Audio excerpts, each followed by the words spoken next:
Doctor Pramod Mahadik acidity clinic विटा, खास पोटाच्या आजाराचा दवाखाना। GERD, अन्ननलिकेमध्ये जळजळणे, तोंडामध्ये आंबट, करपट, तिखट गुळण्या येणे यासह पोटाच्या सर्व आजारावर यशस्वी उपचार। आमचा पत्ता भाजी मंडई इमारतीमध्ये, वरचा मजला, मायनी रोड, विटा। नमस्कार, आपण पाहत आहात कृष्णाकाळचा जिओ मराठी न्यूज। विटा परिसरातून महत्त्वाची बातमी समोर येते, पाहूयात सविस्तर। युवा नेते विशाल पाटील आणि विट्यात ॲडव्होकेट सदाशिवराव पाटील यांच्यासोबत चर्चा केली आहे। सुमारे तासभर झालेल्या चर्चेत विशाल पाटीलांनी निवडणुकीसाठी पाठिंबा देण्याची मागणी केली आहे।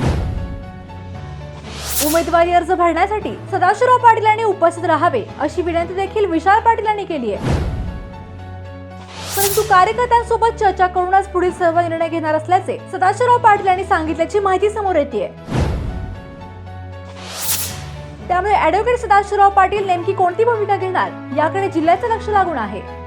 आमदार अनिल भाऊ बाबर यांनी खासदार संजय काका पाटील यांना लोकसभा निवडणुकीसाठी बिनशर्त पाठिंबा दिला आहे। त्यानंतर आता खानापूर मतदारसंघातील बलाढ्य नेते माजी आमदार सदाशिवराव पाटील यांच्या भूमिकेकडे जिल्ह्याचे लक्ष लागून आहे। अशातच आज सोमवारी काँग्रेस आणि स्वाभिमानी शेतकरी संघटनेचे उमेदवार विशाल पाटील यांनी माजी आमदार ॲडव्होकेट सदाशिवराव पाटील यांची विट्यात भेट घेतली। यावेळी झालेल्या गुप्त बैठकीत सदाशिवराव पाटील यांच्यासोबत ज्येष्ठ नेते अशोकराव गायकवाड, माजी नगराध्यक्ष ॲडव्होकेट वैभव पाटील, नगरसेवक किरण तारळेकर उपस्थित असल्याचे सांगण्यात येत आहे। या बैठकीत विशाल पाटील आणि ॲडव्होकेट सदाशिवराव पाटील यांच्यासह ॲडव्होकेट वैभव पाटील यांना मंगळवार 2 एप्रिल रोजी सांगली येथे उमेदवारी अर्ज भरण्यासाठी उपस्थित राहण्याची विनंती केली। मात्र माजी आमदार पाटील गट सांगली येथे उपस्थित राहणार नसल्याचे सूत्रांकडून सांगण्यात येत आहे। शिवाय या बैठकीत झालेल्या चर्चेनंतर कार्यकर्त्यांशी चर्चा करूनच आम्ही पुढील भूमिका स्पष्ट करणार असल्याचे पाटील गटाने विशाल पाटील यांना सांगितले आहे। खासदार संजय काका पाटील यांच्याशी माजी आमदार ॲडव्होकेट सदाशिवराव पाटील यांच्यासह ॲडव्होकेट वैभव पाटील यांचे जिव्हाळ्याचे संबंध आहेत। त्यामुळे पक्षांनी गटतटाचे राजकारण सोडून ॲडव्होकेट सदाशिवराव पाटील, संजय काका पाटील यांना थेट मदत करणार की काँग्रेस स्वाभिमानीला मदतीचा हात देणार